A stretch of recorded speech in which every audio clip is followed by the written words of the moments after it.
Bismillahirrahmanirrahim. Assalamualaikum warahmatullahi wabarakatuh. Alhamdulillahi rabbil alamin. Wassalatu wassalamu ala asrafil anbiya'i wal mursalin. Sayyidina wa maulana Muhammadin wa ala alihi wa sahbihi wa barik wa sallim ajma'in. Rabbi shrah li sadri wa yassir li amri wahlul 'uqdatam min lisani yafqahu qawli, amma ba'd. Marilah pertama-tama kita panjatkan rasa puji syukur kita kehadirat Allah Subhanahu wa taala. Berkat rahmat, taufik dan hidayahnya lah kita bisa menuntut ilmu kembali di hari ini. Salawat serta salam tidak lupa tercurahkan kepada keribaan junjungan Nabi besar Muhammad sallallahu alaihi wasallam, kepada sahabat, kerabat, keluarga beliau hingga yaumil kiamah. Semoga kita mendapatkan syafaat beliau di yaumil kiamah. Amin amin ya rabbal alamin. Di sini saya ingin sedikit menjelaskan tentang yaitu judul tafsir tentang jihad, di mana dosen pengampu dari Bapak Nur Fuadi Rahman MVD dan saya di sini Bersihan Nur. Oke. Di sini ada saya yang tahu sedikit ayat-ayat jihad di Al-Qur'an, yaitu surat At-Taubah 19 sampai 20, surat An-Nisa ayat 95 sampai 96, Al-Baqarah ayat ke 216 dan Al-Anfal 29. Di sini saya tidak menjelaskan semuanya, tetapi di sini saya khusus menjelaskan di surah At-Taubah ayat 19 sampai 20 karena di sini sedikit ada pengetahuan dari saya, jadi saya bisanya di sini. Oke, next. Ya, saja. Secara bahasa, jahada pada dasarnya berarti sungguh-sungguh. Yang kemudian menurut Kamus Besar Bahasa Indonesia adalah juga sama dengan tidak main-main, dengan segenap hati, dengan tekun dan benar-benar. Allah Subhanahu wa taala berfirman,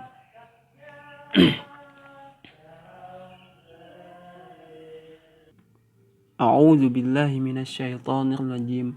Aj'altum siqayatal hajji ibaratal masjidil haram. أجعلتم سقاية الحاج عمارة المسجد الحرام كمن آمن بالله واليوم الآخر وجاهد في سبيل الله لا يستوون عند الله والله لا يهدي القوم الظالمين. Yang artinya, apakah orang-orang yang memberi minuman, orang-orang yang mengerjakan haji dan mengurus Masjidil Haram, kamu samakan dengan orang yang beriman kepada Allah dan hari kemudian serta berjihad di jalan Allah? Mereka tidak sama di sisi Allah. Allah tidak memberikan petunjuk kepada orang-orang zalim. Al-Quran surah At-Taubah ayat 9, At-Taubah surah 9 ayat 19. Makna yang terkandung di dalam surat Taubah ayat 19. Ayat ini melengkapi ayat-ayat sebelumnya dan menjelaskan bahwa memakmurkan Masjid Al-Haram adalah hak kaum muslimin, bukan kaum musyrik. Dan memberi minum kepada orang-orang yang mengerjakan haji serta mengurus Masjid Haram, keutamaannya tidak sebanding dengan iman kepada Allah dan hari kemudian serta berjihad di jalan Allah. Orang yang menyamakan keduanya itu dianggap zalim dan tidak mendapat hidayah. Dalam satu riwayat dikemukakan bahwa Ibnu Abbas berkata, ketika ditawan di Perang Badar, jika kamu mendahului kami dengan sebab Islam dan hijrah dan jihad, maka kami tidak telah memakmurkan Masjid Al-Haram dan memberi minum orang-orang yang naik haji dan membebaskan orang-orang dari penderitaan. Maka turunlah ayat ini dan menegaskan bahwa orang-orang yang memakmurkan masjid dan lain-lain sebelum beriman itu tidak sama dengan orang yang beriman dan berjihad di jalan Allah Subhanahu wa taala.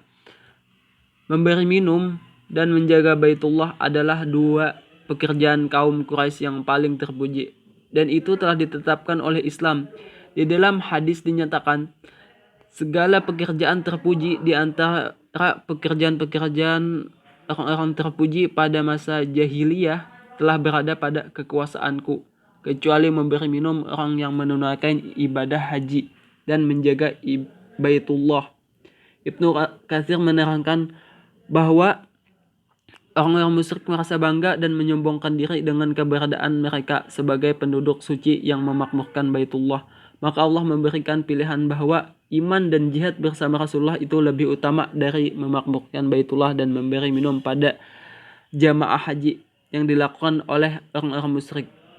Semua amal perbuatan mereka itu tidak berguna di sisi Allah jika mereka masih berada dalam kemusyrikan, artinya tidak beriman.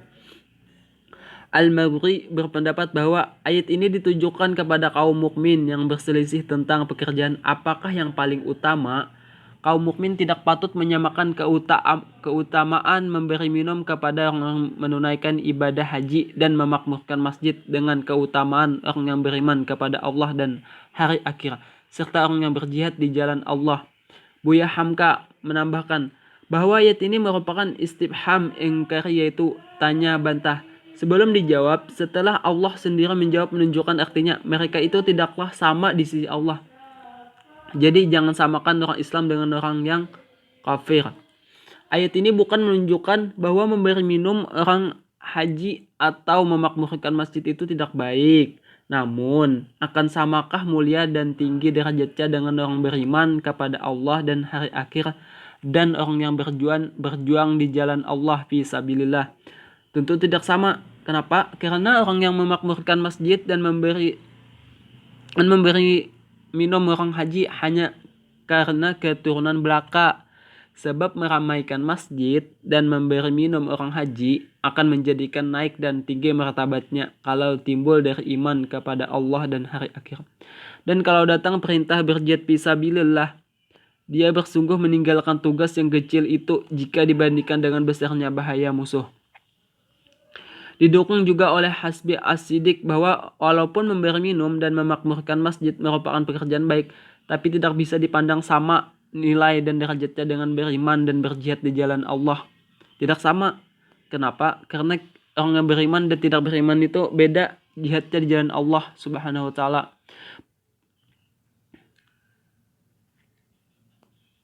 Penjelasan lain juga diungkapkan oleh Muhammad M. Quraish Shihab bahwa mereka itu tidak sama di sisi Allah karena kaum musyrikin mempersekutukan Allah, sedangkan Allah tidak menerima amal siapapun yang mempersekutukannya. Yang diterima hanyalah orang yang beriman kepadanya dengan ikhlas dalam melakukan jihad di jalan Allah Subhanahu wa taala. Next, ayat selanjutnya. Surah At-Taubah ayat 20. A'udzu billahi minasyaitonir rajim. الذين آمنوا وهاجروا وجاهدوا في سبيل الله بأموالهم وأنفسهم أعظم درجة عند الله وأولئك هم الفائزون. Artinya, orang-orang yang beriman dan berhijrah berserta berjihad di jalan Allah dengan harta benda dan diri mereka adalah lebih tinggi derajatnya di sisi Allah, dan itulah orang-orang yang mendapat kemenangan. orang-orang yang beriman dan berhijrah. Contohnya, Nabi berhijrah dari kota Mekah ke Madinah, serta beliau berjihad meninggalkan harta beliau, sahabat beliau di jalan Allah. Harta beliau sampai-sampai beliau awal jihad dengan mengangkat perang, bukan Islam yang memulai, tetapi Islam yang mempertahankannya. Semangat jihad kita ini harus ada. Bahkan dikatakan oleh baginda Nabi Muhammad SAW, saya didapat referensi dari Buya Yahya, yaitu jika ada orang yang meninggal dan selama hidupnya tidak pernah terlintas di hatinya niat untuk berjihad, maka dia mati seperti matinya orang jahiliyah atau seperti orang yang tidak punya iman. Lalu pertanyaannya, apakah jihad itu hanya seperti peperangan saja? Tidak. Jihad itu kita bisa seperti menuntut ilmu yang kita saat ini. Ini termasuk jihad di jalan Allah. Asalkan kita niatkan untuk kemaslahatan nanti ilmunya ke depannya, dan juga jiwa jihad ada di dalam hatinya, misalnya di dalam hamba dirinya ada membangun pondok pesantren. Itu bagian dari jihad untuk memerangi kerusakan akhlak umat Nabi Muhammad SAW yang dirusak oleh musuh-musuh Allah melalui internet yang saat ini, televisi, dan hal lain-lainnya. Maka kita berbuat baik, niatkan untuk jihad di jalan Allah, karena ini tidak ada medan saat ini, tidak ada medan perang lagi. Makanya jadikan ini memohon kepada Allah, ya Allah, jadikan jihad untukku ya Allah, untuk membela umat Nabi Muhammad. Seperti itulah iman, dan sesuaikan dan niatnya juga. Dan ketika kita sudah memulai jihad, maka jangan mundur. Kenapa jangan mundur? Karena kita akan rugi. Jangan menyerah. Artinya kita berada di dalam lingkungan ini. Kembali, dengan menuntut ilmu adalah jihad, tetapi kita harus memperhatikan juga bagaimana rambu-rambu Allah. Apakah misalkan kita seorang bapak, sebelum kita menuntut ilmu, apakah istri kita sudah dinafkahi, apa anak-anak sudah dikasih makan atau apa? Itu sebuah kewajiban. Karena ketika kita meninggalkan kewajiban, maka menuntut ilmu itu kita akan sia-sia.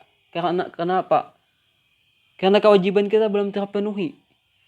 Maka perhatikanlah kembali rambu-rambu Allah Subhanahu wa taala. Mungkin ini saja yang saya dapat sampaikan. Kesimpulannya yaitu hijrah. Yang pertama, hijrah artinya di sini kita misalkan dari wilayah yang tidak baik menuju wilayah yang baik. Yang kedua yaitu jihad bukan hanya peperangan saja. Ya tadi, menuntut ilmu, membuka pondok pesantren, meyatimi anak yatim. Seperti itulah jihad selain peperangan. Yang ketiga, jihad di zaman modern. Ya tadi, memerangi musuh-musuh Allah yang ada di internet. Makanya kita adakan misalkan dakwah di internet, di IG, di Facebook, di WA. Kita perangi dengan dakwah. Mari kita, sehingga semuanya itu Islam yang ada. Yang keempat yaitu semangat jihad serta niat untuk berjihad. Ya tadi, semangat jihad kita niatkan juga untuk berjihad. Misalnya kita menuntut ilmu tadi kan, kita niatkan, kita semangat menuntut ilmu. Itu sebagian dari jihad juga. Yang kelima, mematikan rambu-rambu. Ya, sebelum kita melakukan jihad, perhatikan juga rambu-rambu Allah, peraturan-peraturan Allah. Misalnya dari seorang bapak tadi yang sudah menafkahi, apakah belum anak istrinya. Kesimpulannya mungkin dari saya begitu. Sekian, syukran. Wassalamualaikum warahmatullahi wabarakatuh.